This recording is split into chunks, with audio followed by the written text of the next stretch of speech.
আকিকা 7 দিনের দিন করতে না পারলে কি ঠিক 14 বা 21তম দিনে করতে হবে, নাকি 14 বা 21তম দিনের মধ্যে করলে হবে? কোনটা সুন্নাত? সুন্নাত হলো আকিকা 7ম দিনে করা, 7 দিন পরে না। 7ম দিন কিভাবে ঠিক করবেন? খুব সহজ হিসাব।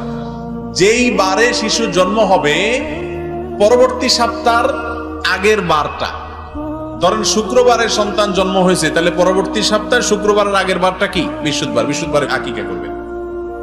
আর যদি রাত্রে জন্মগ্রহণ করে তাহলে রাত আগে আসে। আজকে রাত্রে জন্মগ্রহণ করলে আগামীকাল বুধবার, অতএব এটা বুধবার ধরবেন রাত্রেরটাকে, তাহলে আগামী মঙ্গলবারে আপনি আকিকা করবেন। এই 7ম দিনে আকিকা করা সুন্নাত।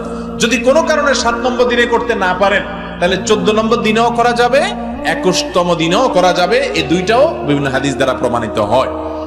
যদি 7, 14, 21 এই 3টা ডেটে কোনোটা মেনটেন করতে না পারেন তাহলে পরে করলেও আকিকা আদায় হবে। অনেকে আকিকার জন্য বলে বা বিদেশ থেকে আসুক, অমুক আসুক, তমুক আসুক, এগুলো আমাদের ভুল ধারণা। আকিকা সময় মতো করা উচিত।